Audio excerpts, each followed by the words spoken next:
In this short recording, I will share about the effect of Fluimucil on nose feeding patients.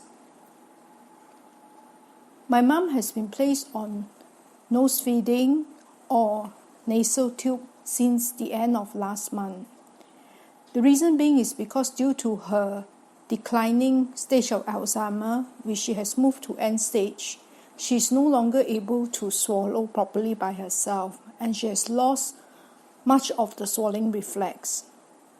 So in the end, due to severe malnutrition and dehydration, despite our efforts to make her eat, she was not able to get enough food in, that she had severe electrolyte imbalance.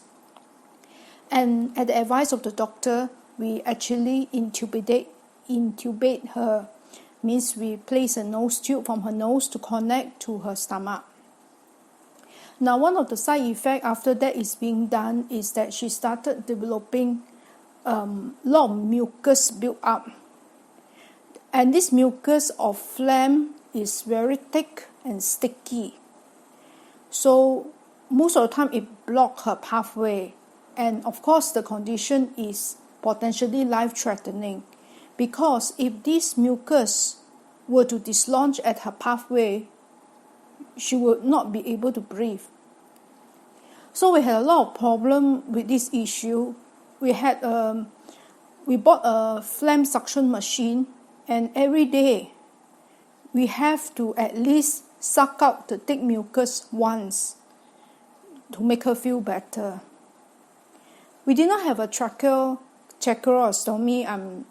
done on her to actually puncture a hole in her trachea, because she's already very old and that procedure is invasive. Furthermore, my mom also have Alzheimer, so the tendency of her attempting to pull out that sting is very high. Already she has attempted to pull out her nose tube and succeeded once. Now her hands are being restrained to actually enable her to be able to eat.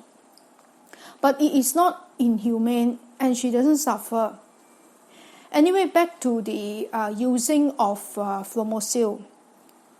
When we had a follow checkup with the doctor, we actually highlighted our concern because of the phlegm.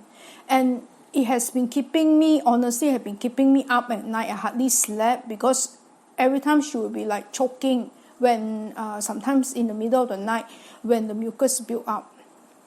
So the doctor prescribed Fluimucil. Now, Fluimucil is, most people will understand that it is something that we should be taking. We dissolve in water and then we swallow it to our throat, and it should work as it passes our throat, right? So my mom is on tube feeding, and I have to administer the medicine via a nose tube. And some of you who are in this situation may be wondering that, is this going to be effective? Now the answer I wish to give you is that yes, it is effective and it is life-saving.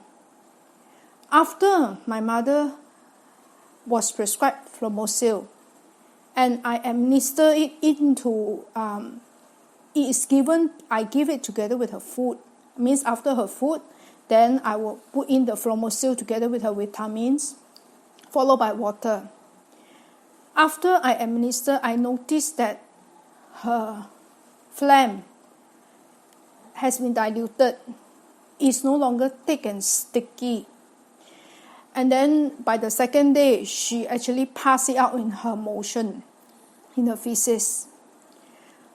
And my mom has shown a lot of improvement. No longer wheezing, no longer struggling to breathe.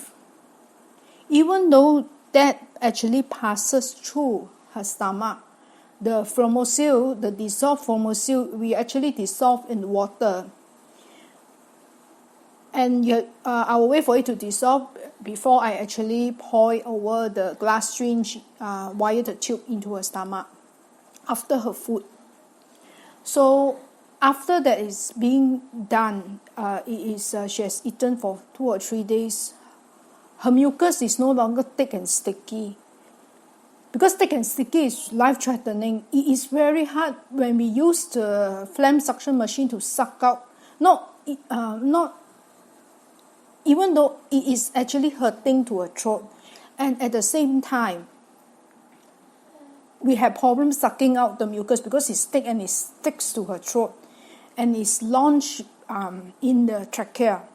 So when the effect of Fluimucil is able to dissolve somehow, even though she didn't need to pass it through her throat, it actually dissolved the phlegm, and then she is able to cough. The phlegm is still there, but she's able to cough, and then she's able to swallow it. So we don't have to actually suck out her phlegm that often anymore. And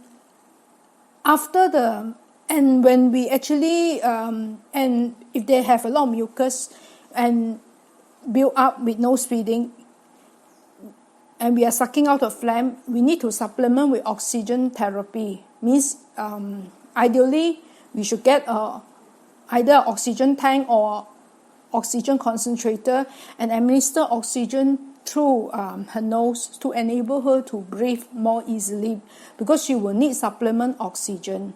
Most of these elderly will need supplemental oxygen. And through that, with the phlegm gone, she's not so tired.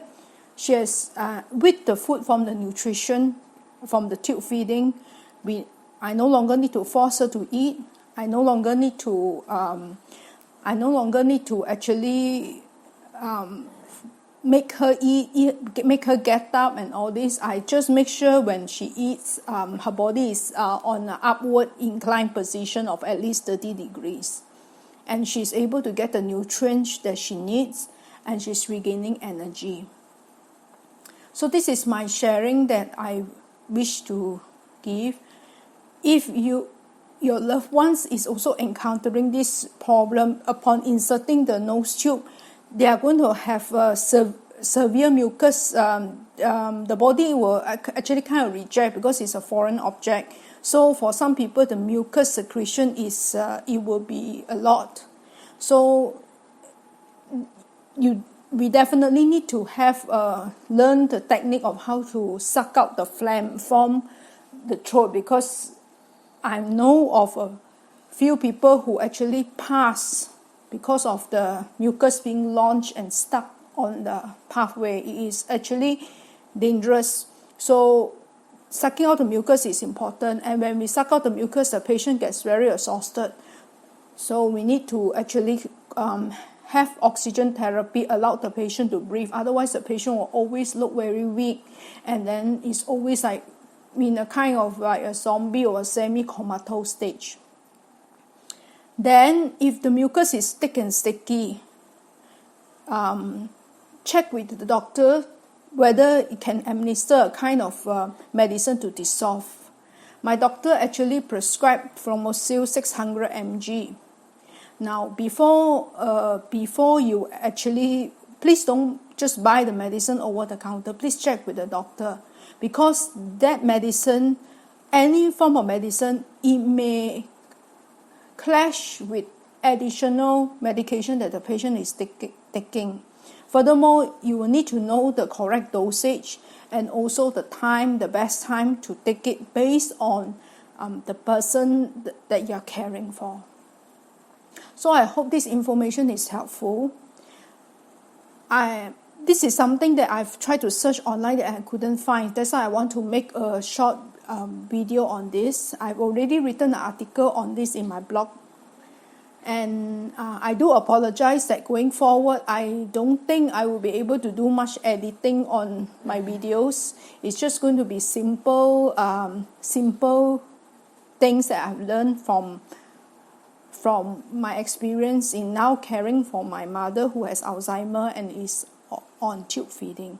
So I hope this is useful for you, and take care, and hopefully the condition, if the doctor prescribes that to help, this elderly person that you're taking care, or any person that is struggling who is on a nose feeding, I hope the condition will improve.